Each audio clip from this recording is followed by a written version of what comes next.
রাস্তায় একা একা হাঁটছি আর ভাবছি 5 বছর আগের কথা। 5 বছর আগে ছিলাম আমি একজন খ্যাত, যার ছিল না কোনো মেধা যোগ্যতা, বলতে গেলে একজন অপদার্থ। কিন্তু ভাগ্যের কি পরিহাস, আজ আমি একজন সরকারি চাকরিজীবী। বাংলাদেশের সবচেয়ে বড় বড় ব্যাংকগুলোর মধ্যে রাজশাহী কৃষি উন্নয়ন ব্যাংক অন্যতম। এই ব্যাংকে গত 5 বছরে আমি সবচেয়ে বড় পদের প্রমোশন পাই। এখন আমার নেই কোনো টাকার অভাব, বাড়ি গাড়ির অভাব, বলতে গেলে বাংলাদেশের টপ বড় লোকদের মধ্যে আমি একজন। এখন বলবো কিভাবে আমি এত বড় লোক হয়ে উঠলাম। 5 বছর আগে সকালে ঘুম থেকে উঠে আব্বু আম্মুর ঝগড়ার শব্দ শুনতে পাই। আমার আব্বু প্রতিদিন আমাকে নিয়ে মায়ের সাথে ঝগড়া করবে, আজও তাই শুরু করে দিয়েছে। আমি ঘুম থেকে উঠে ফ্রেশ হয়ে নাস্তার টেবিলে গিয়ে বসে পড়ি। আব্বু আমাকে দেখে বেশি কিছু না বলে কাজে চলে গেল। আসলে আব্বু আমাকে কিছুই বলতে পারে, আমার উপরে রাগ মায়ের উপর ঝাড়ে। ও, আপনাদের তো আমার পরিচয়টা দেওয়া হলো না। আমি সাইফুল ইসলাম পারভেজ, বাবা মায়ের একমাত্র সন্তান। বাবা কৃষক, মা গৃহিণী, বলতে গেলে একেবারে সবচেয়ে নিম্নবর্তী পরিবারের ছেলে আমি। এখন গল্পে ফেরা যাক। প্রতিদিনের মতো আব্বু মায়ের সাথে ঝগড়া করে মাঠে চলে গেল। আমি নাস্তা করতে টেবিলে বসে পড়ি। তখন আম্মু বলে, বাবা পারভেজ, তুই কি এরকম সারা জীবন চলাফেরা করবি? না আম্মু, আমি সিদ্ধান্ত নিয়েছি কালকে থেকে স্কুলে যাব। তুমি আমাকে 570 টাকা ম্যানেজ করে দিতে পারবে? কেন বাবা, তুই এত টাকা কি করবি? তুই জানিস না 500 টাকা হলে আমাদের পরিবারের 3 দিন চলে যায়। জানি আম্মু, আমি টাকা কিছুই করব না। স্কুলের ভর্তি ফি 570 টাকা, তাই বললাম। তুই সত্যি বলছিস বাবা? তুই আবার স্কুলে ভর্তি হবি? হ্যাঁ আম্মু, আমি লেখাপড়া করে বড় হতে চাই, তোমার আর আব্বুর কষ্ট দূর করতে চাই। তাই যেন হয় বাবা। তুই আমাকে 2টা দিন সময় দে, আমি তোকে টাকা ম্যানেজ করে দিব। ওকে আম্মু, আমার লক্ষ্মী আম্মু। হয়েছে হয়েছে, আর দরদ দেখাতে হবে না। নে এবার নাস্তা কর, আমাকে কাজে যেতে হবে। তারপর নাস্তা করে রুমে চলে এলাম। রুমে বসে মা বাবার জন্য স্বপ্ন দেখছি। 2 দিন পর থেকে মা বাবার স্বপ্ন পূরণের জন্য আমাকে লেখাপড়া করতে। এদিকে মা আমার টাকার জন্য মানুষের বাড়িতে কাজ করতে যায়। গরিব ঘরে জন্ম নিয়ে বুঝতে পারছি পৃথিবীটা কত কঠিন। রাত 9টা হবে, মা বাসায় ফিরে এলো। সারাদিন মানুষের বাড়িতে কাজ করছে। মাকে দেখে আমার কান্না পাচ্ছে, মনে হচ্ছে সারাদিন অনেক কষ্ট করেছে। মা, মা, ও মা, তুমি কান্না করছো কেন? ও তুই বুঝবি না, এই কান্না আনন্দের কান্না। প্রত্যেকটা ছেলে মেয়ের জন্য পিতা মাতার কান্না কিছুই না। এই নে 600 টাকা, আর ভালো করে লেখাপড়া করবি। না আম্মু, আমি লেখাপড়া করব না। আমি তোমার কষ্ট সহ্য করতে পারি না। পাগল একটা, তুই লেখাপড়া না করলে কিভাবে আমাদের কষ্ট দূর করবি? ওকে আম্মু। তারপর মাও আমি ডিনার করে রুমে গিয়ে ঘুমিয়ে পড়ি। সকালে আম্মু ডাকে, ঘুম থেকে উঠি। ফ্রেশ হয়ে স্কুলের জন্য রেডি হই নাই, কারণ বাসা স্কুল 4 কিলোমিটার রাস্তা। তারপর 4 কিলোমিটার রাস্তা হেঁটে স্কুলে চলে আসি। ও, আপনাদেরকে তো আমার স্কুলের নামটাই বলা হলো না। জলঢাকা সরকারি মডেল পাইলট উচ্চ বিদ্যালয়। স্কুলে এসে সোজা হেড স্যারের রুমে চলে গেলাম। তারপর ভর্তি 10ম শ্রেণীতে। আপনারা হয়তো ভাবছেন কেউ একেবারে 10ম শ্রেণীতে কিভাবে ভর্তি হতে পারে, কারণ আমি 9ম শ্রেণী পর্যন্ত পড়ালেখা করেছি। কিন্তু টাকার অভাবে টাকার বললাম না। তারপর পিয়ন আমাকে আমার সবগুলো বই দিয়ে দিল। তারপর আমাকে নিয়ে ক্লাসরুম যেতে চাইলে হেড স্যার বলল, চলো পারভেজ, আমি তোমাকে ক্লাসরুম দেখিয়ে দিয়ে আসি। Okay sir. তারপর হেড স্যার আমাকে 3 তলার 16 নং কক্ষে নিয়ে গেল এবং ক্লাসের সবার সাথে আমার পরিচয় করিয়ে দেয়। ও হ্যালো পারভেজ, তোমাদের নতুন বন্ধু, অনেক ভালো ছাত্র। তোমরা সবাই পারভেজের সাথে পরিচয় হয়ে নাও। Okay sir. তারপর স্যার চলে গেল। আমি গিয়ে পেছনের সিটে বসে পড়ি। এখনো কোনো বন্ধু বান্ধব হয়নি। ও, আমি একজন কমার্সের ছাত্র। আসলে আমার ছোট থেকে ইচ্ছে ছিল আমি একজন ব্যাংকার হব, তাই কমার্স নিয়ে পড়ছি আর কি। সবগুলো ক্লাস করে বাসায় চলে আসি। প্রথম দিন তো, তাই বেশি একটা ভালো কাটলো না।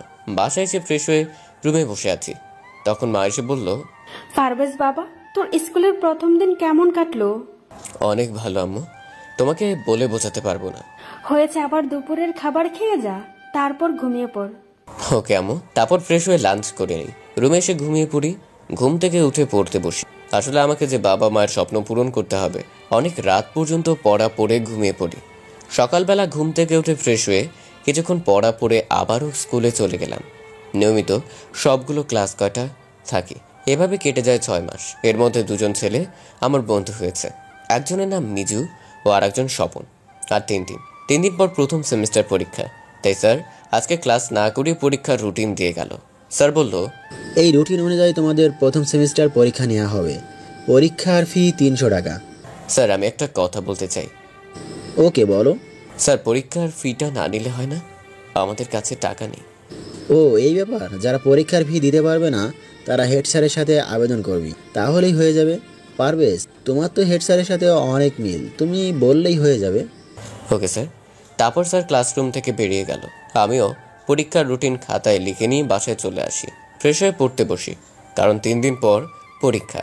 যেভাবেই হোক আমাকে পরীক্ষায় প্রথম হতেই হবে। 3 দিন পর আজকে প্রথম সেমিস্টার পরীক্ষা। সবাই সেজে গুজে নামি দামি পোশাক পরে পরীক্ষা দিতে এসেছি। শুধু আমি প্রতিদিন যে শার্ট গায়ে দিয়ে স্কুলে আসি, আজও সেই শার্ট গায়ে দিয়ে পরীক্ষা দিতে এসেছি। পরীক্ষা রুমে ঢুকতে যাব তখনই একটা মেয়ের সাথে ধাক্কা খেল। ধাক্কাকে মেয়েটা মাটিতে পড়ে গেল। মাটি থেকে উঠে মেয়েটা আমাকে বলতে লাগলো, ছোট লোকের বাচ্চা, চোখে দেখতে পাস না? তোর সাহস কি করে হয় আমাকে ধাক্কা দেওয়ার? সরি। মেয়েটা ঠাস ঠাস করে আমার গালে চড় মারে এবং আমার জামার কলার ধরতে যাবে তখনই ওই মেয়ের একটা ফ্রেন্ড চলে আসে। এসেই বলতে লাগলো, সীমা শাসি, এই ছোট লোকের বাচ্চা শরীর স্পর্শ করেছিস? ও একটু দেখিস না, এক জামা কাপড় পরে প্রতিদিন স্কুলে আসে। তুই ঠিক বলেছিস লিজা, এই খ্যাত ছেলেটার গায়ে হাত দিলে আমাদের সম্মান নষ্ট হয়ে যাবে। দেখিস গা থেকে কিরকম দুর্গন্ধ বেরোচ্ছে। কোথা থেকে এরকম খ্যাত ছেলে যে স্কুলে আসে? ছি ছি। একদম তো খ্যাত একটা। মেয়ে দুইটার কথা শুনে চোখে পানি এসে গেল, কারণ স্কুলের সবাই আমাকে নিয়ে অনেক মজা করে। কারণ আমি গরিব বাবা মায়ের সন্তান। প্রতিদিন একটা জামা কাপড় পরে স্কুলে আসি। গেটের মধ্যে ঘটে যাওয়া ঘটনাটার দোষ ছিল মেয়েটার নিজের। মেয়েটা নিজে এসে আমাকে ধাক্কা দিয়েছিল। কি করার, আমি গরিব, চাইলেও এই বড়লোক বাবার মেয়েদের কিছুই বলতে পারবো না।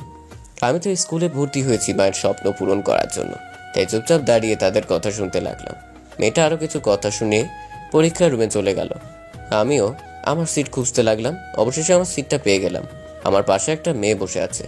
মেয়েটা দেখতে শুনতে একদম সিনেমার নায়িকার মতো, যে কেউ প্রথম দেখায় ক্রাশ খেয়ে যাবে। আমি আবার এসব কুখাদ্য খাই না। আমি গরিব, একটা খ্যাত ছেলে, স্কুলের সবার মজার পাত্র, তাই সিটে মাথা নিচু করে বসে আছি। তখন আমাদের নীরবতা ভেঙে মেয়েটি বলল, হাই, আমি কানিস। আমি চুপচাপ বসে আছি, কোনো কথা বলার সাহস পাচ্ছি না। তখন মেয়েটি আবারও বলল, হাই, আমি কানিস, আমরা কি ফ্রেন্ড হতে পারি? আমার কোনো রেসপন্স নেই। আসলে মেয়েদের সাথে কথা বলতে আমার ভয় লাগে। মেয়েরা কখন যে কি করে তা বোঝা যায় না। তাই বেশ কিছুক্ষণ ভেবে আমি বললাম, হ্যালো, আমি পারভেজ। তাহলে ফ্রেন্ড? আমি চুপচাপ। এই যে মিস্টার, শুধু বন্ধু হতে বলছি, বিয়ে তো করতে বলছি না। আমি কিছুক্ষণ ভেবে মেয়েটার সাথে হাত মিলিয়ে নিলাম। মেয়েটাকে দেখে মনে হলো অনেক বড় লোক, কিন্তু কোনো অহংকার নেই। তখনই ক্লাসরুমে স্যার চলে আসে। এই, তোরা কেউ নকল এনেছিস নাকি? থাকলে এখনই বের কর, ধরা পড়লে কিন্তু খবর আছে। স্যার, ওই খ্যাত ছেলেটা মনে হয় নকল এনেছে। কি বলো মাইশা এসব? তুমি পারভেজকে তুমি চেনো? ও অনেক ভালো ছাত্র, ওর মতো ছেলে নকল করতেই পারে না। তখন মাইশা চুপচাপ নিজের সিটে মাথা নিচু করে বসে পড়ল।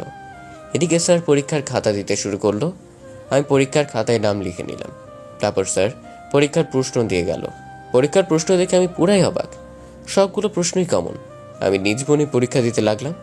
অবশেষে পরীক্ষার 1 ঘন্টা আগে আমার পরীক্ষা শেষ হয়ে গেল। তারপর কানিসকে কিছু হেল্প করে স্যারকে খাতা জমা দিলাম। আমার খাতা জমা দেওয়া দেখে ক্লাসের সবাই হাসছে, কারণ পরীক্ষার মাত্র 1 ঘন্টা 10 মিনিট শেষ। এর মধ্যে আমার পরীক্ষা শেষ হবে কেউ ভাবতেই পারিনি। তখন স্যার বলল, পারভেজ, তোমার পরীক্ষা শেষ? হ্যাঁ জি স্যার। স্যার বলেছিলাম না ও নকল এনেছে, তা না হলে এত তাড়াতাড়ি কেউ পরীক্ষা শেষ করে দিতে পারে? মাইশার কথা শুনে সবাই জোরে জোরে হাসতে লাগলো। আমি চুপচাপ পরীক্ষার খাতা জমা দিয়ে বাসায় চলে আসলাম। এভাবে সবগুলো পরীক্ষা শেষ, আর একটা পরীক্ষা আছে। আজকে শেষ পরীক্ষা, জীববিজ্ঞান। তাই একটু মনোযোগ সহকারে ভালো করে পড়ে নিলাম।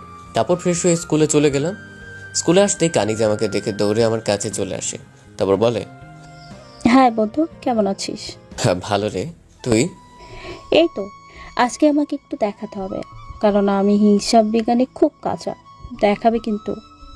আসলে এই কয়েকদিনে কানিজ আমার সব থেকে বেস্ট ফ্রেন্ড হয়ে ওঠে। তারপরে দুজনে কথা বলতে বলতে ক্লাসরুমে গিয়ে সিটে বসে পড়লাম। আজকের পরীক্ষাটা ভালো করে দিলাম। তারপর বাসায় এসে নিজেই রান্না করে খেলাম, কারণ আম্মু কয়েকদিন যাবত অসুস্থ। তারপর আম্মুকে খাবার খাইয়ে দিলাম। তারপর নিজের রুমে এসে ঘুমিয়ে পড়লাম। এভাবে কেটে গেল স্কুল জীবন। স্কুল জীবনের সব থেকে ভালো বন্ধু হয়ে উঠল কানিজ। 2 মাস হলো এসএসসি পরীক্ষা দিয়েছি, আর কয়েকদিন পর পরীক্ষার রেজাল্ট দিবে। আজকে কানিজ আমাদের বাসায় আমাকে নিতে এসেছে, তার সঙ্গে একটু ঘুরতে হবে, তাই দুজনে গাড়িতে করে ঘুরে বেড়ালাম। অনেক ঘোরাঘুরি করে কানিজ আমাকে নিয়ে একটা শপিং মলে চলে গেল। তারপর আমার জন্য কিছু শপিং করে নিল। তারপর শপিংয়ের ব্যাগগুলো আমাকে দিয়ে বলল, এই নে, এটা তোর জন্য। আমার জন্য মানে? কানিজ, আমি কিন্তু কিছুই বুঝলাম না। তোকে এত সব বুঝতে হবে না, এটা নিয়ে নে। আর নতুন কলেজে এটা পরে কলেজে যাবি। আমি চুপচাপ মাথা নিচু করে দাঁড়িয়ে রইলাম। এই, তোকে বলছি না এটা নে। আমি বাচ্চা ছেলের মতো নিয়ে নিলাম। তারপর কানিজ আমাকে আমার বাসায় নামিয়ে দিয়ে গেল।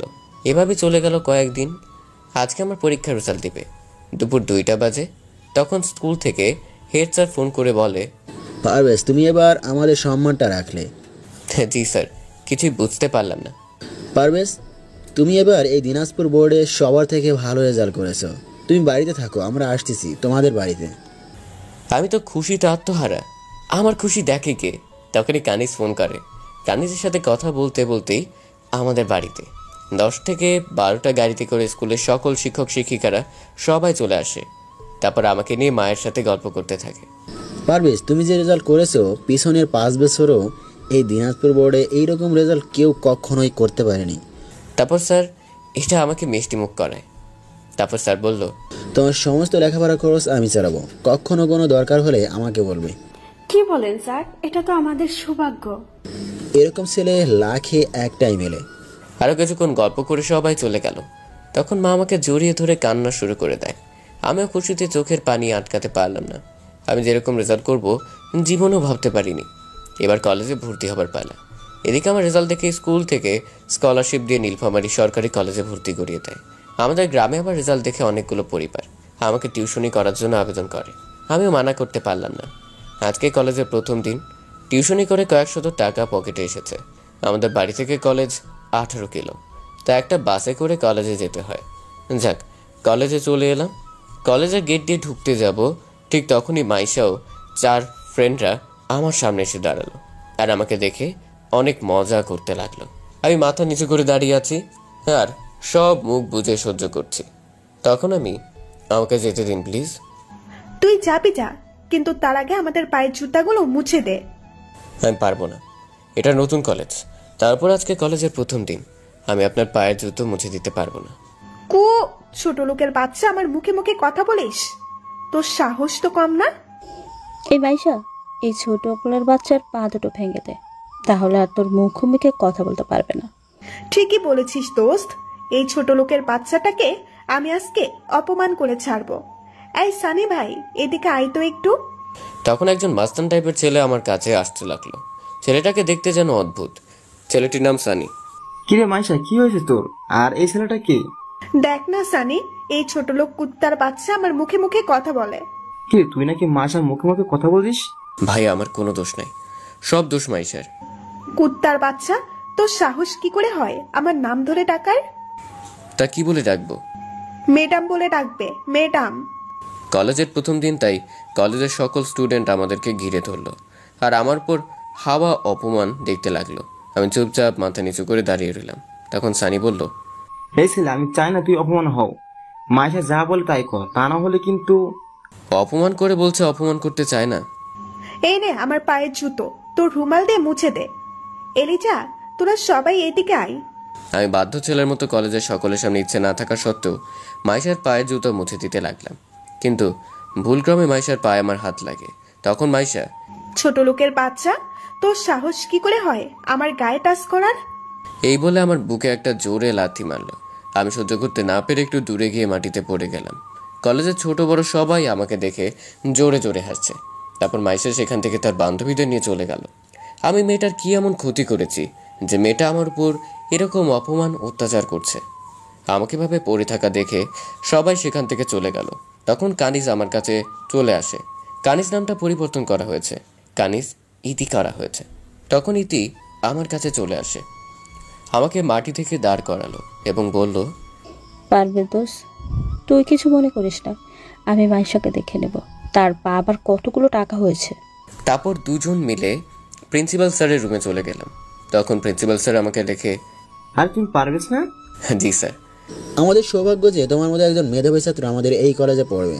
দোয়া করবেন স্যার, আপনাদের এই কলেজের নাম যেন উজ্জ্বল করতে পারি আর আমার মায়ের স্বপ্ন যেন পূরণ করতে পারি। তোমার জন্য সবসময় দোয়া রইলো। আর হ্যাঁ, গেটের মধ্যে এত স্টুডেন্টের জ্বর হয়েছিল কেন বলো তো? ও কিছু না স্যার, একটা মেয়ে একটা ছেলেকে অপমান করছিল। আচ্ছা, এসব বাদ দাও। তুমি তোমার ক্লাসরুম চেনো? না স্যার। এই রফিক, এদিকে এসো। পারভেজকে তার ক্লাসরুমে নিয়ে যাও। তারপর রফিক পিয়ন আমাদের দুজনকে ক্লাসে নিয়ে গেল। ক্লাসে এসে দেখি স্যার অলরেডি ক্লাস শুরু করে দিয়েছে, তাই আমিও ইতি দুজনে একটা সিটে গিয়ে বসে পড়লাম। কিছুক্ষণ পর স্যার ক্লাস করে অফিসে চলে গেলেন। পরবর্তী ক্লাসে স্কুলের সকল শিক্ষক শিক্ষিকা সহ প্রিন্সিপাল স্যার আমাদের রুমে চলে আসলেন। কেমন আছো তোমরা সবাই? ভালো আছি স্যার, আপনি কেমন আছেন? এই তো ভালো আছি। তা তোমাদের কলেজ কেমন লেগেছে? কারো কোনো সমস্যা নাই তো? থাকলে আমাকে বলবে। আচ্ছা স্যার। তখন স্যার বলল, এই পারভেজ, এদিকে আসো তো একটু। হ্যাঁ স্যার, আমাকে ডাকছে। আমি তাড়াতাড়ি সিট থেকে উঠে তাদের কাছে গেলাম। তখন স্যার বলল, এ হলো পারভেজ, এবার এই দিনাজপুর বোর্ডে প্রথম হয়েছে। আমাদের কলেজের গর্ব। সবাই পারভেজের জন্য একটা জোরে করতালি দাও। ক্লাসের সবাই স্যারের কথা শুনে অবাক। কেউ ভাবতেই পারেনি যে আমার মতো একটা খ্যাত ছেলে টপ করবে। তখন স্যার মাইশা নামে একটা মেয়েকে ডাক দিল। সামনে তাকিয়ে দেখি তো সেই অহংকারী মেয়ে মাইশা। মাইশা আমাদের কাছে চলে আসলো। তখন স্যার বলল, এ হলো মাইশা। এবার দিনাজপুর বোর্ডে মাইশা দ্বিতীয় হয়েছে। তোমরা সবাই তো মাইশাকে আগে থেকে চেনো। ও হলো শিল্পপতি আজমল সাহেবের মেয়ে। তোমরা সবাই পারভেজের মাইশার জন্য আবারও একবার জোরে করতালি দাও। তারপর স্যারেরা সবাই চলে গেলেন।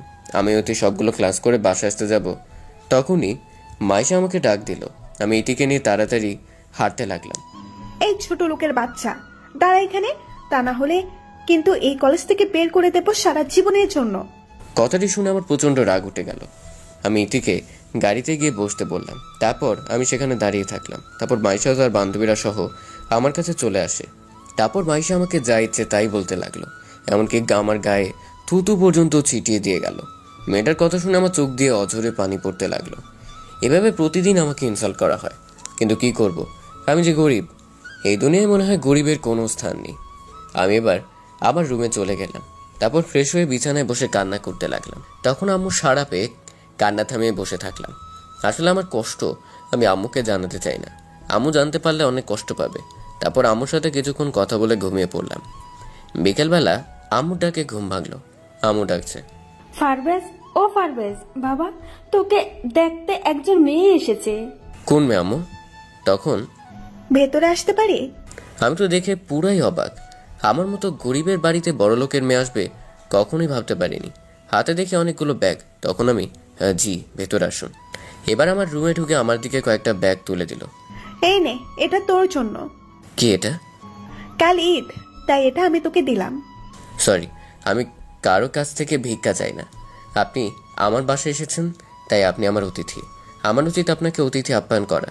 তখন আম্মুকে চা বানাতে বললাম। তখন আম্মু বলল, বাবা পারভেজ, বাসায় তো চিনি নেই। আমি আনতেছি আম্মু। পকেটে 5টা টাকা ছিল।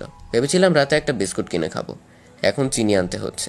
তাড়াতাড়ি কাফির দোকান থেকে 5 টাকার চিনি নিয়ে আসলাম। তারপর আম্মু আমাকে চা বানিয়ে দিল। আমি চাটা নিয়ে মাইশার কাছে গেলাম। তখন মাইশা চা হাতে নিয়ে মুখে চুমুক দিতেই, ছি, এটা চা? এই বলে চা সহ চায়ের কাপটা আমার দিকে ছুঁড়ে মারল। চাগুলো আমার চোখে মুখে ছিঁড়ে ছিটকে পড়ে গেল। ঠাস! এই কোটি রিপিটের মেয়ে, এটা আমার বাসা, আর এখানে ভদ্র ব্যবহার করুন। আপনার মতো বড় লোকদের গরিবের বাসায় ঢুকতে দেওয়াটাই ভুল।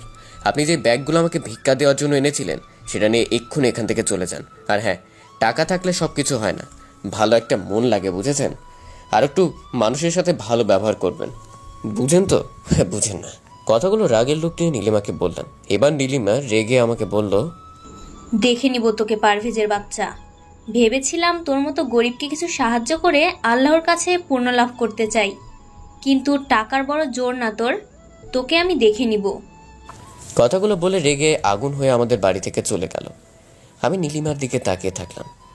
কেমন একটা লাগলেও আমি ভাবতে থাকলাম আমি তো কিছুই করিনি। যাক, মাইশা চলে গেলে পকেটে থাকা রুমালটি বের করে মুখের উপর ছিটকে থাকা চাগুলো মুছতে লাগলাম। তারপর ফ্রেশ হয়ে টিউশনের জন্য বেরিয়ে পড়লাম। যথাসময়ে বাসায় ফিরে এলাম। তারপর ফ্রেশ হয়ে এসে পড়তে বসলাম। আজকে কেন জানি পড়তে মন চাচ্ছে না, তাই বিছানায় শুয়ে পড়লাম আর ভাবতে লাগলাম মেয়েটার সাথে এরকম ব্যবহার করা আমার মোটেও উচিত হয়নি। আমি যতই খারাপ হই, কিন্তু একটা মেয়ের শরীরে হাত দিয়ে খুব জঘন্য একটা কাজ করেছি। তাই কাল নীলিমার কাছে গিয়ে ক্ষমা চেয়ে নিব, এসব ভাবতে ভাবতে ঘুমিয়ে পড়লাম। কখন যে ঘুমিয়ে পড়েছি সেটা নিজেও বুঝতে পারছি না। সকালে আম্মু ডাকে ঘুম ভেঙে যায়। তাড়াতাড়ি বিছানা থেকে উঠে ফিরে শুয়ে পড়তে বসলাম। পড়া শেষ করে হালকা কিছু খেয়ে নিলাম। তারপর বাস স্টেশনে এসে বাসে উঠে কলেজের উদ্দেশ্যে রওনা দিলাম। কলেজে এসে নীলিমাকে খুঁজতে লাগলাম। অবশেষে কলেজের ক্যাম্পাসে নীলিমা ও তার সকল ফ্রেন্ডের দেখতে পেলাম। আমি ভয়ে ভয়ে তাদের কাছে এগিয়ে গেলাম। নীলিমাকে দেখে মনে হচ্ছে আমার উপর প্রচণ্ড রেগে আছে। আমি তাদের কাছে গিয়ে চুপচাপ দাঁড়িয়ে থাকলাম। তখন নীলিমা আমার কাছে আসলে আমি বলতে শুরু করলাম, কালকের ওই ব্যবহারের জন্য আমি সরি। ভিখারি তো ভিখারিই হয়। ওই লিজা, ওকে ওই ব্যাগটা দিয়ে দে। আমি কারো কাছে ভিক্ষা নিতে আসিনি, আমি কালকের ওই ভুলটা শুধরাতে এসেছি। ও মা, তাই? খ্যাত পোলা দেখি ভুলও করে আবার মাফও চাই। হা হা। জি, প্লিজ আমাকে ক্ষমা করে দিন। ওই খ্যাত পোলা, শোন। জি, কিছু বলবেন? তুই এমন কেন? কেমন? তোকে এত অপমান করি আমরা, তবুও তুই এখন এই কলেজে আসিস কেন? জানো তো, গরিব মানুষের অর্থ না থাকলেও স্বপ্ন হাজার থাকে। তার মধ্যে এটা আমার আম্মুর স্বপ্ন। এটা বলে আমি ক্লাসে চলে গেলাম। ক্লাসে এসে এটিকে নিয়ে বসে গল্প করতে লাগলাম। তখন নীলিমা আমাদের ক্লাসে চলে আসে। ওই খ্যাত পোলা, তুই এই ইতির সাথে এত কথা বলিস কেন? কেন? ও আমার বেস্ট ফ্রেন্ড। আপনার মতো বড় লোক হলেও ওর কোনো অহংকার নেই। ও মা, তাই? এত ভালো? তা আমাকে একটু সুযোগ দিয়ে না ভালো হওয়ার। আপনাকে আবার কি সুযোগ দিব? আপনি তো টাকার অহংকার দেখাতে ব্যস্ত। দুজনে কথা বলছি, তখন এটি শুধু আমার আর নীলিমার কথা মনোযোগ দিয়ে শুনছে। তখন ওই ক্লাসের স্যার চলে আসে। সবগুলো ক্লাস করে বাসায় চলে আসলাম। বাসায় এসে ফ্রেশ হয়ে ঘুমিয়ে পড়লাম। আর চিন্তা করতে লাগলাম, পকেটে এত টাকা নেই, তাই আজকে টিউশনি করাতে গিয়ে কিছু টাকা চেয়ে নিব। তা না হলে কালকে কলেজে যেতে পারবো না। যথাসময়ে ঘুম থেকে উঠিয়ে টিউশনের জন্য বেরিয়ে পড়লাম। টিউশনি শেষ করে আঙ্কেলকে টাকার কথা বললাম। তখন অঙ্কের 1000 টাকা এনে দিল। তারপর টাকা নিয়ে বাসায় চলে আসলাম। বাসায় এসে দেখি অনেকগুলো লোক আমাদের বাসায় বসে আছে, সঙ্গে কিছু মিষ্টিও, আমার জন্য কিছু ফলমূল ও কাপড় নিয়ে এসেছে। আমি তাদেরকে দেখে সালাম দিলাম, আসসালামু আলাইকুম। ওয়ালাইকুম আসসালাম। ওদের মধ্যে আমি একজনের সাথে পরিচিত। উনি হলো জীবন্তরী পাঠশালার প্রতিষ্ঠাতা পরিচালক অফিসার রহমান। তোমার জন্য আমাদের গ্রাম অনেক প্রশংসনীয়। তোমার মতো ছেলে খুঁজে পাওয়া মূল্যবান। তুমি বলো, তুমি ভবিষ্যতে কি হতে চাও? আমরা তোমাকে সাহায্য করার জন্য এসেছি। স্যার, আমি একজন ব্যাংকার হতে চাই। এটা আমার মায়ের স্বপ্ন। তোমাকে আমরা সব রকম সাহায্য করব। তুমি শুধু এসএসসি পাস করো, আমরা তোমার পাশে সবসময় আছি। ওকে স্যার, আপনার সবাই আমার জন্য দোয়া করবে। তারপর সবাই আমার সাথে কুশল বিনিময় করে চলে গেল। আমি সেখান থেকে ফিরে এসে পড়তে বসলাম। পড়া শেষ করে ডিনার করে নিলাম। তারপর রুমে গিয়ে ঘুমিয়ে পড়লাম।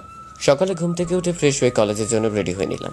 তারপর কলেজে গিয়ে সোজা ক্লাসরুমে বসে ক্লাস করতে লাগলাম। আর একটা ক্লাস আছে, ক্লাস করতে ভালো লাগছে না, তাই ক্যাম্পাসে এসে বসে ইতির সাথে গল্প করতে লাগলাম। তখনই নীলিমা আমাকে ডাক দেয়। জানি না আজকে কি ফাঁদ পেতে রেখেছে, তাই তার কথায় কান না দিয়ে তাড়াতাড়ি উঠে হাঁটতে লাগলাম। তখন নীলিমা বলল, এই খ্যাত পোলা, দাঁড়া এখানে, তা না হলে কিন্তু পা ভেঙে হসপিটালে পাঠিয়ে দিব। মেয়েটার কথা শুনলে প্রচণ্ড রেগে গেলাম। তারপর চুপচাপ সেখানে দাঁড়িয়ে থাকলাম। তখন নীলিমা আমার কাছে এসে, এই খ্যাত পোলা, তোর নামটা কি বললি না যে? জি, আমি পারভেজ। তা আমরা বন্ধু হতে পারি কি? না। কেন? আপনাদের মতো বড় লোক বাবার মেয়েদের সাথে আমাদের মতো গরিব ছেলেদের কখনো বন্ধুত্ব হতে পারে না। কারোর হোক বা না হোক, আমার চাই। সম্ভব না। এটা বলে আমি চলে আসতে লাগলাম। এদিকে সারাদিন মেয়েটা আমার পিছনে ঘুরঘুর করতে লাগলো। সেটা আমি আড়ালে নোটিস করতে লাগলাম। জানি আবার আমার সাথে মজা করবে, তাই বি কেয়ারফুল। আমি কলেজ শেষ করে বাসা আসতে যাব, তখনই নীলিমা তার গাড়ি নিয়ে আমার কাছে এসে আমার হাত ধরে টান দিল। তারপর যা হলো তার জন্য আমি মোটেও প্রস্তুত ছিলাম না। তখনই নীলিমা তার গাড়ি নিয়ে আমার কাছে এসে আমার হাত ধরে টান দিতেই আমি মাটিতে পড়ে গেলাম। তখন নীলিমা তার গাড়ি আমার একটা পায়ের উপর দিয়ে নিয়ে যায়। আমি ব্যথাতে চোখ দিয়ে পানি অঝরে বৃষ্টির মতো পড়তে লাগলো। নীলিমার দিকে তাকিয়ে দেখি জোরে জোরে হাসছে, আঙুল দিয়ে ইশারা করতে লাগলো। কেমন লাগে এই নীলিমার সাথে পাঙ্গা দেওয়ার মজা, বুঝো এবার। তখন ইতি আমার কাছে দৌড়ে চলে আসে। তারপর আমাকে ধরে জোরে কান্না শুরু করে দেয়। আমি ব্যথায় কান্না করতে লাগলাম। তখন আরভি ও তার সকল ফ্রেন্ড মিলে আমাকে হাসপাতালে নিয়ে যায়। এদিকে আমার এরকম অবস্থা শুনে আম্মু কান্না করতে করতে হসপিটাল চলে আসে। তখন ডাক্তার আমাকে চিকিৎসা করে বলে আমার পা ভেঙে গেছে, কয়েকদিন সেবা যত্ন নিলে তাড়াতাড়ি সুস্থ হয়ে উঠবে। তারপর আমাকে হসপিটাল থেকে বাসায় নিয়ে আসা হয়। আমার সঙ্গে আরোহীও আমাদের বাসায় থেকে যায়। মেয়েটা সারাদিন আমার সেবা যত্ন করেই চলছে। আমি ভাবতে লাগলাম জীবনে আরোহীর মতো বন্ধু আমি কোথাও দেখিনি। তখন আরোহী আমাকে বলল, পারভেজ, তুমি দেখে নিও আমি ওই নীলিমার হাল কি করি। কি করবি তুই? ও হ্যালো, বড়লোকের মেয়ে, টাকার জোরে সবকিছুই করতে পারে। কেন? আমিও তো বড় লোক, আমার বাবারও তো টাকার অভাব নেই। আমি তো কখনো কাউকে টাকার অহংকার দেখাই না। আরে কিছু নিচু মনের মানুষ আছে যাদের মন বলতে কিছু নেই। বেশ কয়েকদিন পর পারভেজ সুস্থ হয়ে ওঠে, আর এদিকে পারভেজের সেবা করতে করতে আরোহী অসুস্থ হয়ে যায়। পুরো 1 মাস আরোহী ও পারভেজ কলেজে যেতে পারল না। এদিকে কলেজে নীলিমা ভাবতে লাগলো, এই লিজা, সেদিন পারভেজকে এভাবে আঘাত করা আমার উচিত হয়নি। এই ছোট লোক খ্যাত ছেলেটার জন্য তোর এত দরদ হচ্ছে কেন রে? কি জানি, ছেলেটাকে পুরো 1 মাস দেখতে পাইনি। মনে হয় ওই খ্যাত পোলারে আমি ভালোবেসে ফেলেছি। কি বলিস তুই? হ্যাঁ রে দোস্ত। তাহলে এবার কি করবি? পারভেজ কলেজে এলে তার কাছে ক্ষমা চেয়ে নিব। তুই যেভাবে ওর উপর দিয়ে গাড়ি চালিয়ে দিচ্ছিস, পারভেজ কি তোকে ক্ষমা করবে? ও করবে না, তোর বাপ করবে।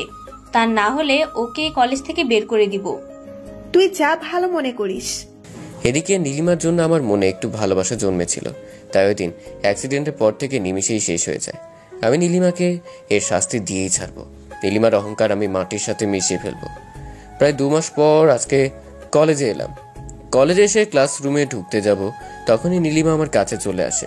এসেই বলতে লাগলো, পারভেজ প্লিজ আমাকে ক্ষমা করে দাও। সেদিন না বুঝে তোমার উপর দিয়ে গাড়ি চালিয়ে দিয়েছি। আসলে বড়লোকটা আবার গরিবের কাছে ক্ষমা চায় নাকি? প্লিজ আমাকে ক্ষমা করে দাও। আরে যাও তো আমার সামনে থেকে, এমনি মনটা খারাপ। তখনই আরোহী আমাদের কাছে চলে আসে। এসেই বলতে লাগলো, ঠাস ঠাস ঠাস। এই নীলিমা, তুই যদি আর একবার পারভেজের দিকে চোখ তুলে তাকাস, তাহলে তোর চোখ আমি তুলে নিব। কি? তোর এত বড় সাহস, তুই আমার গায়ে হাত তুলিস? তোদের দুজনকে তো আমি... কি করবি তুই? তোর মতো অহংকারী মেয়েকে তো... তোদের দুজনকে যদি আজকে আমি এই কলেজ থেকে বের না করতে পারি, তাহলে আমার নাম নীলিমা চৌধুরী না। আরে যা যা, তোর মতো অহংকারী মেয়ে আবার কি বা পারে? আমি তো তাদের দুজনের কথা দাঁড়িয়ে দাঁড়িয়ে চুপচাপ হয়ে শুনতে লাগলাম। এদিকে নীলিমা রেগে গজগজ করে চলে গেল প্রিন্সিপাল স্যারের রুমে। কিছুক্ষণ পর প্রিন্সিপাল স্যার আমাদেরকে ডাক দিলেন। সি পারভেজ, তোমাকে আমি অনেক ছাত্র ভালো মনে করেছিলাম। কেন স্যার, আমি কি করেছি? দোষ করে আবার বলছে কি করেছে? তুমি নীলিমাকে আজকে কলেজে রেপ করতে চেয়েছিলে না? সি। স্যারের কথা শুনে আমার মাথায় আকাশ ভেঙে পড়লো। তখন আমি বললাম, না স্যার, আপনার কোথাও ভুল হচ্ছে, আমাকে বিশ্বাস করেন। বিশ্বাস না করলে আপনি আরোহীকে জিজ্ঞেস করে দেখতে পারেন। আমার ভুল হচ্ছে না? তাহলে এরা সবাই কি মিথ্যা বলছে? অবশ্যই স্যার, এটা মিথ্যে বলছে। চুপ কর বিয়াদব। তোদের মতো ছেলেকে এই কলেজে ভর্তি করাটাই আমাদের ভুল হয়েছে। আর পিঙ্কি, তুমি একটা মেয়ে হয়ে আর একটা মেয়ে সর্বনাশ করতে পারলে? আমরা কিছুই করিনি স্যার। আর একটা কথা বলবে না। তোমাদের দুজনকে এখন এই কলেজ থেকে টিসি দিয়ে বের করে দেওয়া হলো। আর কখনো যেন তোমাদের এই কলেজের মাঠে না দেখি। স্যার, স্যারের কথাগুলো শুনে আমার চোখ দিয়ে ঝর্ণার মতো পানি পড়তে লাগলো। কি এমন ক্ষতি করেছিলাম মেয়েটার যে তার শাস্তি আমাকে এভাবে দিতে হলো? কলেজের সকলের সামনে অপবাদ নিয়ে আমি বাসায় আসতে যাব, তখনই মাঠের মধ্যে নীলিমা আমার সামনে এসে দাঁড়ালো। কেমন লাগছে চান্দু? দিলাম তো এই কলেজ থেকে বের করে। এবার মজা বুঝতে পারবি এই নীলিমার সাথে পাঙ্গা নেবার পরিণাম কি হতে পারে। নীলিমা, তোমার কি এমন বড় ক্ষতি করেছি আমি? ঠাস, তোর সাহস তো কম না আমার নাম ধরে ডাকিস। আর হ্যাঁ, তোর মতো ছোট লোককে দেখলে আমার গা জ্বলে ওঠে। যাভা এই কলেজ থেকে। আর এই আরোহী, তুই যে এত বড় বড় কথা বললি, এখন কি হলো তোর? নীলিমা, তোকে আমি দেখে নিব। তারপর আর কোনো কথা না বলে কান্না করতে করতে বাসায় চলে আসলাম। বাসায় এসে ফিরে এসো রুমে বসে কান্না করতে লাগলাম। কখনই আম্মু আমার রুমে চলে আসে। এসে বলতে লাগলো, পারভেজ, কি হয়েছে বাবা তোর? না মা, কিছু না, এমনিতেই। এভাবে কান্না করছিস কেন বাবা? তোর কি কিছু লাগবে? জানিস তো আমরা গরিব। আমাকে কিছু লাগবে না আম্মু। তাহলে এভাবে কাঁদার কি আছে বাবা? আম্মু, আমি মনে হয় তোমার স্বপ্ন পূরণ করতে পারলাম না। লাগবে না আমার স্বপ্ন পূরণ করতে তোকে, তুই আমার পাশে থাকলেই হবে। তখন আম্মু আমাকে জড়িয়ে ধরে জোরে জোরে হাউমাউ করে কান্না করতে লাগলো। আমি আম্মুকে সান্ত্বনা দিতে লাগলাম। তখন বাড়ির বাইরে একটা গাড়ির হর্নের শব্দ শুনতে পাই। দুজনে কান্না থামিয়ে বাইরে বের হয়ে দেখি আরোহী তো আর বাবা গাড়ি নিয়ে আমাদের বাড়িতে এসেছে। তখন আরোহীর আব্বু বলে, পারভেজ, তুমি যদি কিছু মনে না করো তাহলে আরোহীর সাথে তুমি রংপুর কারমাইলের কলেজে পড়তে পারো। কিন্তু আঙ্কেল, আমার কাছেও তো টাকা নেই। টাকা নিয়ে তোমাকে চিন্তা করতে হবে না, আমরা সবাই মিলে আমাদের রংপুরের বাসাটা থেকে থাকবো। তুমি ওখানে থেকে পড়ালেখা করতে পারবে আরোহীর সাথে। কিন্তু আঙ্কেল, কোনো কিন্তু নয়, তুমি আজকে আমাদের সাথে যাবে, কাল থেকে তুমি আরোহীর সাথে কলেজ করবে। কি বলো পারভেজ, তুমি যাবে না? আব্বা আম্মুকে ছেড়ে কোথাও যাব না। আমি আর পড়ালেখা করতে চাই না। যেখানে শুধু বড় লোকদের ক্ষমতা চলে সেখানে আমি থাকতে চাই না। তুই যা বাবা আমাদের ছেড়ে। ভালো করে লেখাপড়া না করলে আমাদের স্বপ্নটা কিভাবে পূরণ হবে বল বাবা। কিন্তু আম্মু, তোমাদের কি হবে? তোমাদেরকে ছেড়ে আমি থাকতে পারবো না। আমাদেরকে নিয়ে তোকে চিন্তা করতে হবে না, তুই যা। আমি দোয়া করি তুই অনেক বড় একজন মানুষ হ। চলো ভেতরে গিয়ে সবকিছু রেডি করে নিই, কারণ আজকে আমাদের রংপুরে যেতে হবে। ওকে, চলো তাহলে। তারপর আমিও আরোহী আমার রুমে গিয়ে সবকিছু রেডি করতে লাগলাম। বাইরে আঙ্কেল ও আম্মু মিলে গল্প করতে লাগলো। তারপর আমি রেডি হয়ে আম্মুকে জড়িয়ে ধরে একটা ভালোবাসার স্পর্শ দিলাম। তখন আম্মু আমাকে জড়িয়ে ধরে কান্না করতে লাগলো। তখন আমি বললাম, এই তো আম্মু, তুমি আবারও কান্না করছো, আমি কিন্তু আর যাবো না। ওকে, আর কাঁদবো না বাবা, তুই যা। তারপর আব্বু আম্মুর কাছ থেকে বিদায় নিয়ে পিঙ্কি যার সাথে রংপুরে চলে আসি। আরোহীদের বাসায় এসে ফ্রেশ হয়ে রুমে গিয়ে ঘুমিয়ে পড়ি। পরের দিন, আজকে নতুন কলেজে যাব। সকালে আরোহীর ডাকে ঘুম ভেঙে যায়। ঘুম থেকে উঠে ফ্রেশ হয়ে সবাই একসাথে নাস্তা করে আরোহীর সাথে কলেজে চলে আসলাম। কলেজে এসে দেখি এটা অনেক বড় একটা কলেজ। কলেজ ঢুকতেই আরোহী আমার হাত ধরে টানতে টানতে প্রিন্সিপাল স্যারের রুমে দিয়ে যায়।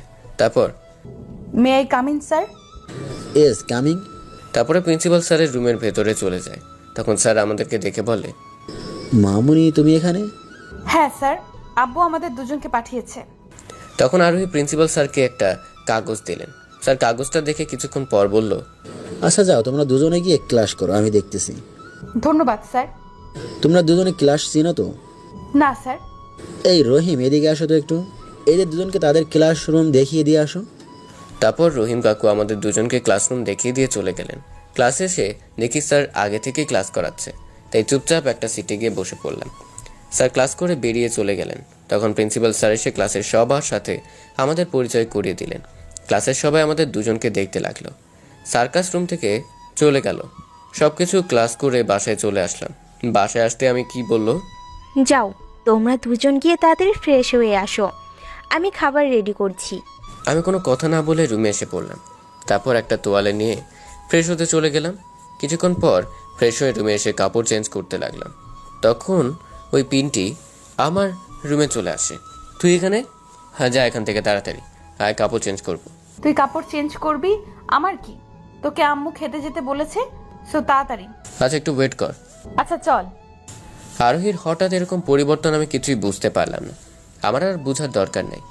আমি আরোহীর সাথে খাবার খেতে আসলাম। তখন দেখি আঙ্কেল আন্টি সবাই একসাথে টেবিলে বসে আছে। তখন আঙ্কেল বলল, কেমন লাগলো তোমাদের দুজনকে নতুন কলেজে? অনেক ভালো আঙ্কেল। জি আপু, নতুন কলেজটা আমাদের দুজনকে অনেক ভালো লেগেছে। তারপর সবাই মিলে খাবার খেতে লাগলাম। আমার পাশে আরোহী বসে পড়লো। আন্টি আমাদের খাবার বেড়ে দিলেন। আমি চুপচাপ খাবার খেতে লাগলাম। কিন্তু একটা জিনিস আমি লক্ষ্য করলাম, আরোহী বারবার আমার দিকে তাকাচ্ছে। আরোহীর চোখের ভাষা দেখে বোঝা যায় এটা বন্ধুত্বের ভাষা নয়, এটা তো ভালোবাসার দৃষ্টিতে তাকিয়ে আছে পিঙ্কি আমার দিকে। এভাবে তাকিয়ে থাকলে আমি খাবার খেতে পারি না। আমার কথা শুনে আরোহী মাথা নিচু করে খাবার খেতে লাগলো। বাহ, মেয়েটা যদি অনেক লজ্জা আছে। আন্টি আঙ্কেল আমার কথা শুনে জোরে জোরে হাসতে লাগলো। আরোহী মাথা নিচু করে খাবার খেতে লাগলো। খাবার খেয়ে রুমে এসে বিছানায় শুয়ে পড়লাম। তখন আম্মুর কথা মনে পড়ে গেল। আম্মুর কথা ভাবতে লাগলাম। তখনই দরজায় কে যেন টোকা দিল। আমি বিছানা থেকে উঠে গিয়ে দরজা খুলে দেখি আরোহী দাঁড়িয়ে আছে। তুই এখানে এসেছিস কেন? এখানে আসলে তোর কোনো সমস্যা? না, সমস্যা হবে কেন? আসলে তোকে একটা কথা বলতে এসেছিলাম। কি বলবি বল। কিভাবে যে বলি, আমার লজ্জা করছে। লজ্জা করলে বলবি না? আচ্ছা যা, তোকে অন্যদিন বলবো। আচ্ছা তাহলে যা এখান থেকে এখন। আরে যাচ্ছি যাচ্ছি, এত কথা বলিস কেন? তোকে যেতে বলেছি যা। তখন আরোহী আমার রুম থেকে চলে গেল আর আমি দরজা লাগিয়ে দিয়ে শুয়ে পড়ি। শরীরটা অনেক ক্লান্ত। বিছানায় শুয়ে শুয়ে ভাবতে লাগলাম, হঠাৎ করে আরোহী এত পরিবর্তন কিভাবে হলো? তার মানে আরোহী কি আমাকে... না না, তা হবে কেন? আরোহী তো আমার বেস্ট ফ্রেন্ড, তার উপর তাদের বাসায় আমি থাকি। এইসব ভাবতে ভাবতে ঘুমিয়ে পড়ি। একেবারে সন্ধ্যার দিকে ঘুমটা ভেঙে গেল। ঘুম থেকে উঠে ফ্রেশ হয়ে আরোহীদের ছাদে চলে গেলাম। ছাদে গিয়ে দেখি আরোহী কার সাথে যেন কথা বলছে আর জোরে জোরে হাসছে। আরোহীকে এভাবে হেসে হেসে কথা বলা দেখে আমার মনটা যেন কেমন করতে লাগলো। তখন আরোহী আমাকে দেখে ফেলে। তার সঙ্গে সঙ্গে ফোনটা কেটে দিয়ে আমাকে বলতে লাগলো, তুই এখানে? কেন, আসতে পারি না? আর হ্যাঁ, তুমি কার সাথে এভাবে হেসে হেসে কথা বলছিলে? আমার এক বান্ধবীর সাথে। ও, আমি তো মনে করেছিলাম অন্য কিছু। কি কুত্তা, আমি কার সাথে কথা বলবো? আমার মনে তো শুধু তুই। কি? আমি কিন্তু কিছুই বুঝতে পারছি না। হঠাৎ করে তুই এরকম আচরণ করছিস কেন আমার সাথে? সেটা তোকে বুঝতে হবে না। এভাবে দুজন বসে গল্প করতে লাগলাম। বেশ কিছুক্ষণ গল্প করার পর রুমে এসে পড়তে বসলাম। তখনই আরোহী আমার রুমে চলে আসে। ভেতরে আসতে পারি স্যার? আমি এখন পড়তেছি, এখন ভিতরে আসা নিষেধ।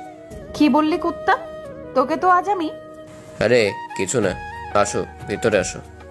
তাই বল। তারপর আরোহী আমার রুমে এসে টেবিলে বসে পড়ে। হ্যাঁ, তুই এখানে বসলে যে? তোর সাথে পড়বো তাই। ও, তারপর দুজনে মিলে পড়তে বসলাম। পড়া শেষ করে সবাই মিলে একসাথে ডিনার করে নিলাম। তারপর রুমে এসে শুয়ে পড়লাম। সকালে ফজরের সময় ঘুম ভেঙে যায়।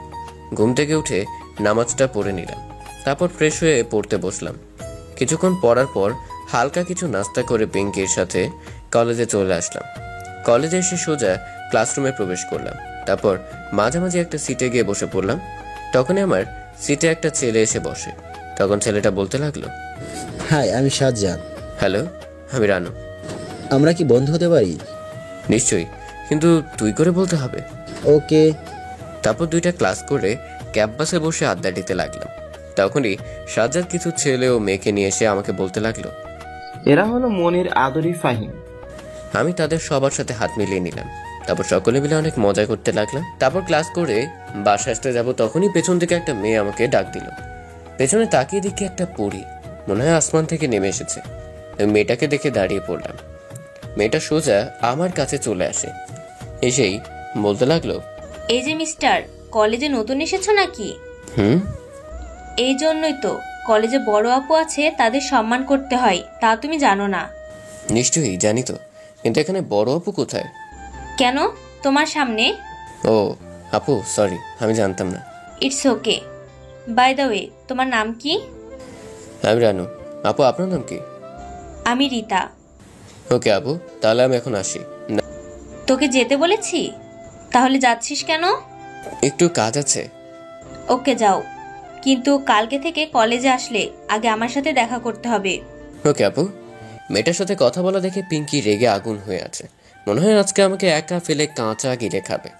সারা রাস্তা কোনো কথা না বলে বাসায় চলে আসলাম। বাসায় এসে ফ্রেশ হয়ে রুমে বসে ভাবছি পিঙ্কির এরকম আচরণ হঠাৎ করে কেন। কিছুক্ষণ পর আন্টির চিৎকারের শব্দ শুনতে পাই। আমি ভয় পেয়ে রুমের বাইরে বের হয়ে দেখি আন্টি চিৎকার করে কান্না করছে। আমি আন্টির কাছে গিয়ে বললাম, আন্টি কি হয়েছে, আর আপনি এভাবে কান্না করছেন কেন? বাবা রানু, দেখ না, পিঙ্কি কলেজ থেকে এসে দরজা লাগিয়ে দিয়ে জোরে জোরে কান্না করছে। কি বলেন? আমি কি এসব? বাবা, তুমি কি পিঙ্কিকে কিছু বলেছো? না আন্টি, আমি তো কিছুই বলিনি।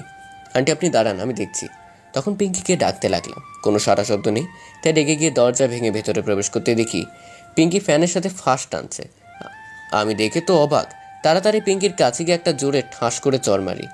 আমার চরকে পিঙ্কি মাথা নিচু করে কান্না করতে লাগলো। তখনই আমি কি ভিতরে এসে পিঙ্কিকে জড়িয়ে ধরে জোরে জোরে হাওমাও করে কান্না করতে লাগলো। আমি তো অবাক, হঠাৎ করে মেয়েটা এরকম আচরণ করার মানে কি হতে পারে। কিছুক্ষণ পর আন্টি চলে গেলে আমি পিন্টুকে বলতে লাগলাম, তুই বলতে যাচ্ছিস কেন? কুত্তা, তোর জন্য। আমার জন্য মানে? তোকে আমি আবার কি বললাম? সবকিছু করেই বলছে কিছু করেনি। তুই কি কিছুই বুঝিস না? না, আমি কিছুই বুঝতে পারতেছি না। তুই সবকিছু খুলে বলতো আমায়। তাহলে শুনি। তোকে যেদিন আমি প্রথম কলেজে দেখি সেদিনই তোকে দেখে আমি ক্রাশ খেয়ে যাই। তাই তো সেদিন তোর সাথে বন্ধুত্ব করিনি। তা না হলে তুই কি করে ভাবলি আমার মতো একটা মেয়ে তোর মতো খ্যাত ছেলের সাথে বন্ধুত্ব করবে? কি? আরো আছে, শোন। তোর সাথে নীলার খারাপ ব্যবহার দেখে আমার গা জ্বলে ওঠে। আর আজকে কলেজে ওই মেয়েটার সাথে এত হেসে কথা বলছিস কেন? তুই কি কিছুই বুঝিস না? তুই কি অন্য কোনো মেয়ের সাথে দেখলে আমার গা জ্বলে? এসব তুই আমায় বলছিস কেন? কুত্তা, তুই কি সত্যি কিছু বুঝিস না? না, তোর কথা আমি কিছুই বুঝতে পারছি না। দূর হও আমার সামনে থেকে, আর কখনো যেন তোর মুখ আমি না দেখি। সত্যি বলছি, আমি কিছুই বুঝতেছি না তোর কথা। কুত্তা, আমি তোকে অনেক অনেক ভালোবাসি। I love you. আর এর কথা শুনে তো আমি অবাক। কি বলছো তুমি এসব? তোর মাথা ঠিক আছে? আমি গরিব, ঠিকমতো নিজের খাবারের জন্য টাকা রোজগার করতে পারি না। আমার টাকা, বাড়ি, গাড়ি কিছুই লাগবে না, শুধু তোকে চাই। সম্ভব না। তারপর আরও কি যা বললো তা শুনে আমি মোটেও প্রস্তুত ছিলাম না। কেন সম্ভব না? আমরা বড়লোক বলে কি মানুষ না? সেটা কখন বললাম? কিন্তু তোর সাথে আমার সাজে না। আমি কিছু শুনতে চাই না, আমি শুধু তোকে চাই। সেটা পরে দেখা যাবে, এখন চলো খেয়ে আসি। না, আমি কিছুই খাবো না। কেন খাবে না?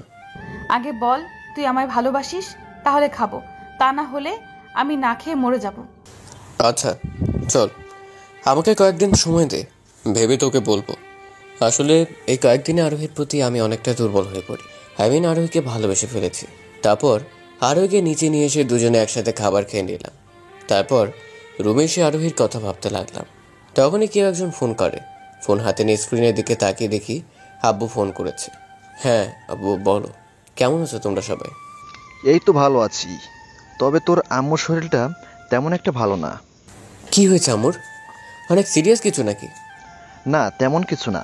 তুই রংপুর যাওয়ার পর থেকে তোর আম্মু শুধু কান্না করে, ঠিকমতো খাবার খায় না। না খেয়ে খেয়ে তোর আম্মুর অনেক অসুস্থ হয়ে পড়ছে। আব্বু তুমি আম্মুর কাছে মোবাইলটা দাও। আব্বু আমার কাছে মোবাইলটা দিল। হ্যাঁ আমি শুনলাম তুমি নাকি আমার জন্য কান্না করছো। না রে বাবা, এমনিতেই। আসলে তুমি যাবার পর থেকে বাইরে কেন জানি ফাঁকা ফাঁকা লাগে। এভাবে আম্মু আম্মুর সাথে আরও কিছুক্ষণ কথা বলতে লাগলাম। তারপর ভাবতে লাগলাম এখানে বসে না থেকে একটা টিউশনে খুঁজতে হবে। একদিকে নিজের হাত খরচ হবে, অন্যদিকে বাড়িতে কিছু দিতে পারবো। তারপর ফ্রেশ হয়ে রুমে চলে আসি। কিছুক্ষণ পর পড়তে বসি। পড়া শেষ করে সবাই একসাথে ডিনার করে নিলাম। তারপর সাদেকি আকাশে তারা দেখতে লাগলাম। জ্যোৎস্না রাত অনেক ভালো লাগছিল আমার। তখন একটা গান মনে পড়লো, তাই মনের আনন্দে গান গাইতে লাগলাম। তখন এর পিছনে হাততালির শব্দ শুনতে পাই। পেছনে তাকিয়ে দেখি আরোহী চলে এসেছে। তখন আরোহী বলল, বাবা তুই তো ভালো গান গাইতে পারিস।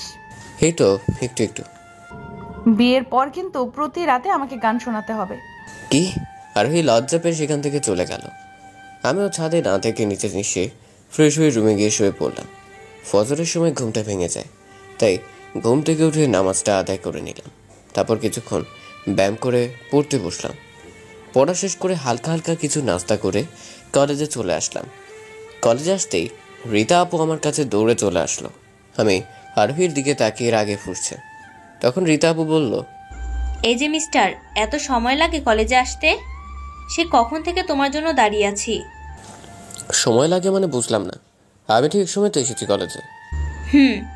দেখতে তো পেলাম। তা এই মেয়েটা কে? ওহো ভুলে গেছিলাম। ও হ্যালো, আরোহী আমার বেস্ট ফ্রেন্ড। তাই? শুধুই কি বেস্ট ফ্রেন্ড না অন্য কিছু? শুধু বেস্ট ফ্রেন্ড হবে কেন? আমরা দুজন দুজনকে ভালোবাসি। কি? হ্যাঁ আপু। আরোহীর কথা শুনে আমি 480 ভোল্টের শক খেলাম। যাক, কলেজে ক্লাস করে বাসায় চলে আসলাম। তারপর রুমে গিয়ে ফ্রেশ হয়ে একটা টিউশনে খুঁজতে লাগলাম। বেশ কিছুক্ষণ খোঁজার পর একটা টিউশনি পেয়ে গেলাম। আগামীকাল থেকে টিউশনি করাতে হবে। তারপর একা একা বাসায় চলে আসলাম। বাসায় আসতে সন্ধ্যা হয়ে যায়। বাসায় এসে দেখি আঙ্কেল আন্টিও আরও কিছু আত্মীয় স্বজন বসে গল্প করছে। আমিও তাদের সাথে গল্প করে ডিনার করে রুমে এসে বসে পড়তে লাগলাম। বেশ ভালো, ইলেকট্রিকের আলোতে পড়তে অনেক ভালো লাগছে। বাইরে লক্ষ্য করলাম আরোহী আমার রুমের পাশে ঘুরঘুর করছে। আমি অন্য কোনো দিকে মনোযোগ না দিয়ে মন লাগিয়ে পড়তে লাগলাম।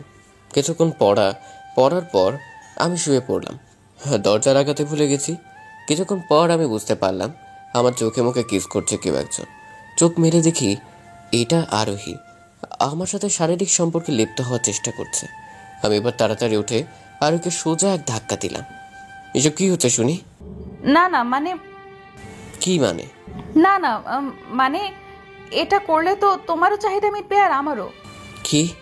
তুমি কি ভুলে গেছো এখন আমাদের বিয়ে হয়নি? বিয়ে হয়নি তো কি হয়েছে, একদিন তো হবেই। আমি পারবো না, এসব ভুলভাল ধারণা মাথা থেকে বাদ দিয়ে দাও। না, তোকে পারতেই হবে। আমার চাহিদা আমাকে মেটাতে দে। ছি ছি ছি আরোহী, তুই এতটা খারাপ আমি আগে ভাবতে পারিনি। তুই শুধু আমাকে শারীরিক সম্পর্ক করার জন্য ব্যবহার করেছিস। জি, তাতে কি হয়েছে? এতে তো তুইও সুখ পাবি আর আমিও। তোমার মাথা ঠিক আছে? এখন আমাদের বিয়ে হয়নি, আর বিয়ের আগে এসব করা জায়েজ না। তাহলে কালকেই বিয়ে করব? কি? হ্যাঁ, রেডি থেকো। তারপর আরোহী আমার রুম থেকে চলে গেল। আমি ভাবতে লাগলাম, মেয়েটা এসব কি করছে? আরোহীর মাথা ঠিক আছে তো? এইসব ভাবতে ভাবতে কখন যে ঘুমিয়ে পড়ি নিজেও জানি না। সকালে ঘুম থেকে উঠে যা শুনলাম তার জন্য আমি মোটেও প্রস্তুত ছিলাম না। সকালে ঘুম ভেঙে যায় আঙ্কেলের ডাকে। বিছানা থেকে উঠে চোখ কচলাতে কচলাতে বললাম, হ্যাঁ জি আঙ্কেল বলুন। বাবা, তোমাকে একটা কথা বলার ছিল। নিশ্চয় আঙ্কেল, বলুন কি বলবেন।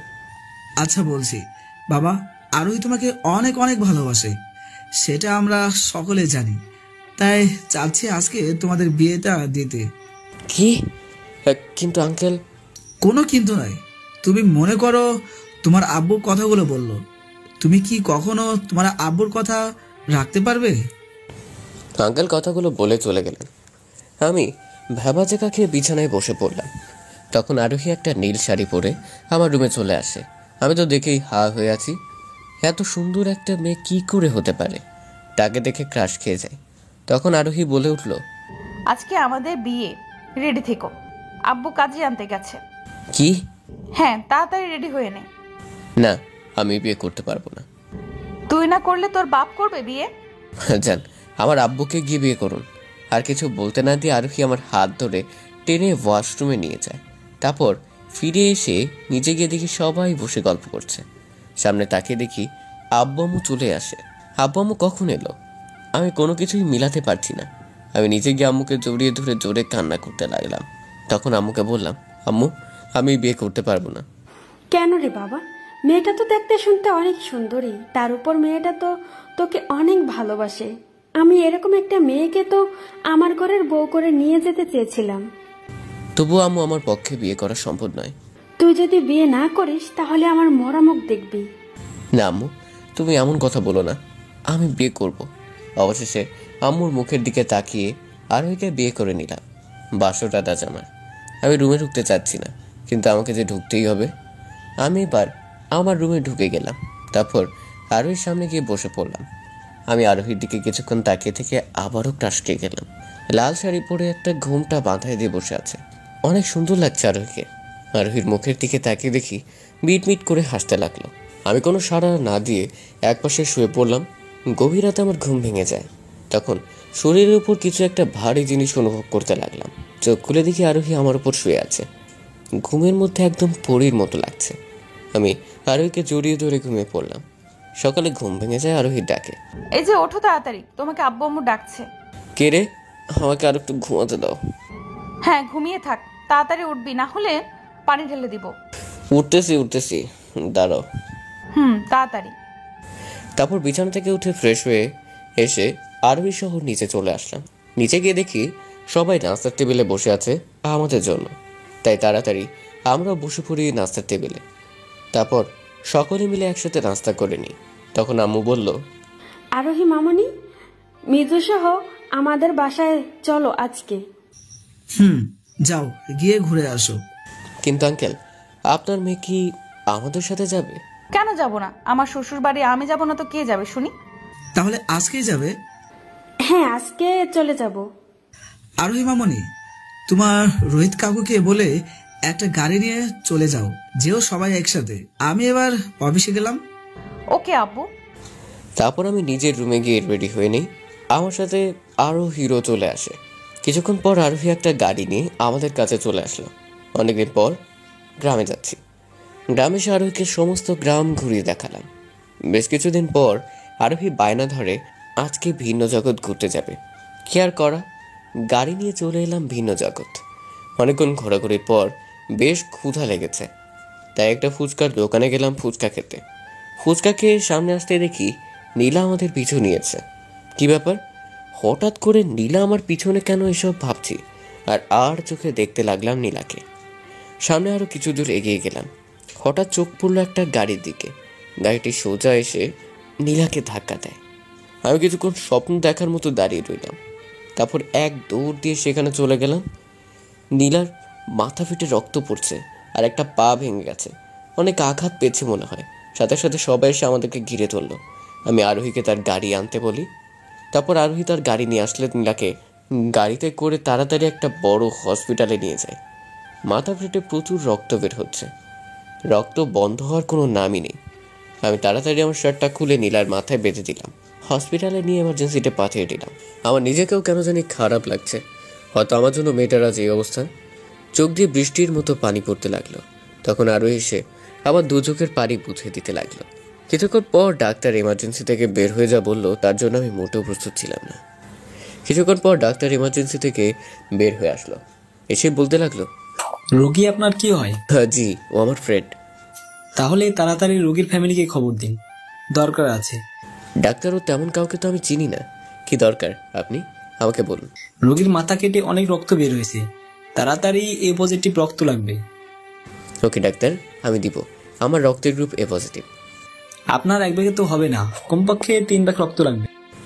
আমি এতগুলো রক্ত কই পাবো? সেটা আপনার ব্যাপার, আমাদের তাড়াতাড়ি রক্ত লাগবে এক্ষুনি। ওকে ডাক্তার, আমি দেখছি। তখন একটা সংগঠনে ফোন দিলাম, ফোনটা রিং হচ্ছে। কিছুক্ষণ পর ফোনটা রিসিভ করলো। ভাই, আমার এমার্জেন্সি এ পজিটিভ রক্ত লাগবে 3 ব্যাগ। জি বলেন, কোন হসপিটাল যেতে হবে? ভাই, ডে নাইট হসপিটালে এখন লাগবো। রোগীর মাথা ফেটে প্রচুর রক্ত বের হয়েছে। আপনি কিছুক্ষণ অপেক্ষা করুন, আমি রক্তদাতাকে পাঠিয়ে দিতেছি।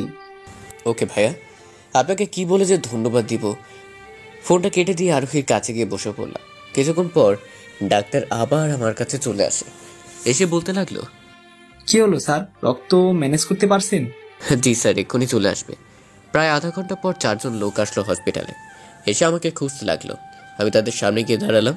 তারপর তাদেরকে নিয়ে একটা রুমে নিয়ে গিয়ে ডাক্তারের সাথে কথা বলে রক্ত দিয়ে দিলাম। তারপর বাইরে এসে বসে পড়লাম। তখন নীলার আব্বুকে ফোন করে সমস্ত ঘটনা খুলে বললাম।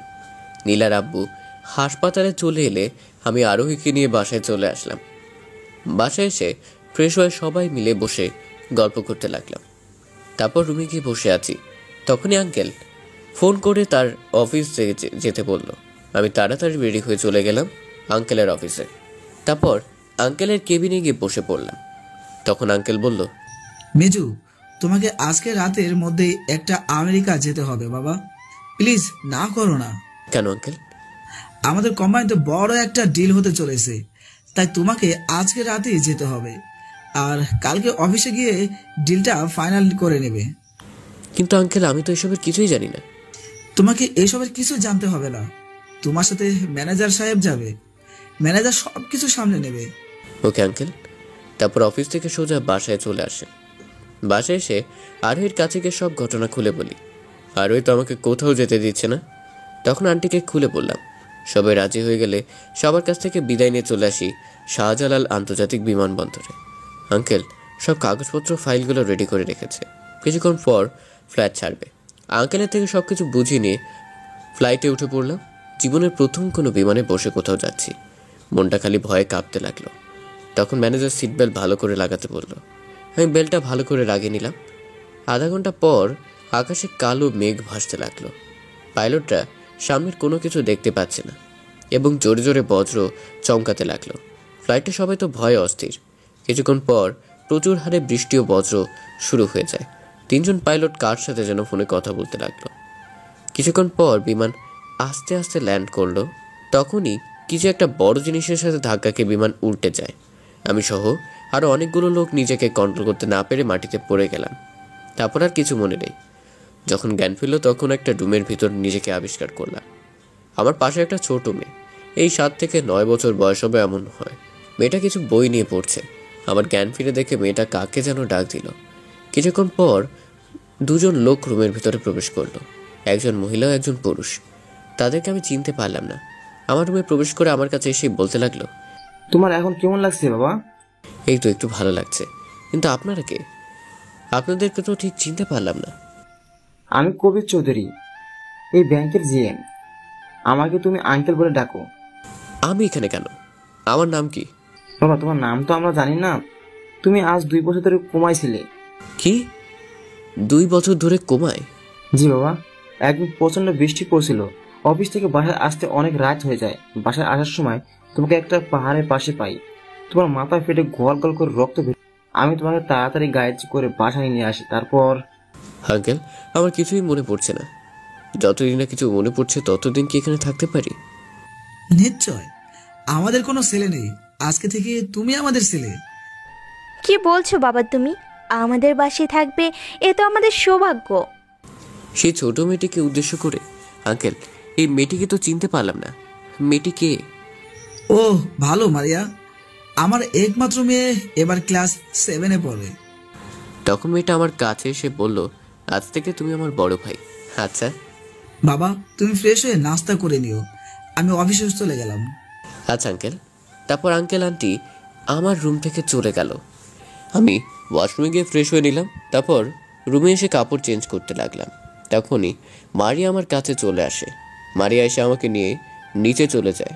তারপর মারিয়া, আমি, আন্টি সবাই মিলে একসাথে বসে নাস্তা করে নিলাম। আমার মাথাটা যেন প্রচণ্ড ব্যথা করছে। নাস্তার টেবিলে উল্টে পড়ে যায়। বিকালের দিকে চোখ মেলে দেখি ডাক্তার আমার পাশে বসে আছে। মাথাটাও কেন জানি প্রচণ্ড ব্যথা করছে। তাই একটু নড়ে চড়ে উঠে বসে ডাক্তারকে বলতে লাগলাম, ডাক্তার সাহেব আপনি এখানে কেন? তোমার আম্মু আমাকে ফোন করে আসতে বলে, আর সেই 4 ঘন্টা থেকে এখানে বসে আছি তোমার জন্য। কি 4 ঘন্টা আমাকে ডাকতে পারেননি? তোমার আম্মু ডাকতে মানা করেছিল। তখন আন্টি মারিয়াকে নিয়ে রুমের ভেতর চলে আসে। এসে বলতে লাগলো, বাবা এখন কেমন লাগছে তোমার? এই তো আন্টি, একটু ভালো লাগছে, কিন্তু কেন জানি মাথাটা ব্যথা করছে অনেক। ডক্টর সাহেব, আপনি আমার ছেলেকে ভালো করে দেখুন, কি সমস্যা হয়েছে। ওকে, আমি দেখতাছি। তখন ডাক্তার আমাকে চেক আপ করতে লাগলো। মাথাটা প্রচণ্ড ব্যথার কারণে আমি ঠিকমতো বসে থাকতে পারলাম না। তখন আমি ডাক্তারকে বললাম, ডাক্তার সাহেব আমার মাথাটা কেন জানি প্রচণ্ড ব্যথা করছে, আমি আর এখানে বসে থাকতে পারবো না। ওয়েট, আমি দেখতাছি তো কি সমস্যা। তখন ডক্টর আমার মাথায় হাত দিয়ে দেখে আমার মাথায় 38টা সেলাই করা, এবং সেলাইগুলো মাথার মাঝামাঝি জায়গায়। ডাক্তার আমার সমস্ত শরীর পরীক্ষা করে নিল। কোন জায়গায় কোনো সমস্যা নেই, শুধু মাথায় সেলাইয়ের জন্য একটু সমস্যা। এই ব্যাপার, তোমার মাথা তো অনেক জায়গায় কেটে গিয়েছিল, তোমার কি কিছু মনে আছে? ডাক্তার আমার কিছুই মনে পড়ছে না। মাথায় বেশি আঘাত পাওয়ার কারণে তোমার সমস্ত স্মৃতিশক্তি হারিয়ে গেছে মনে হয়। আমি এই ট্যাবলেটগুলো লিখে দিলাম, খেয়ে নিও।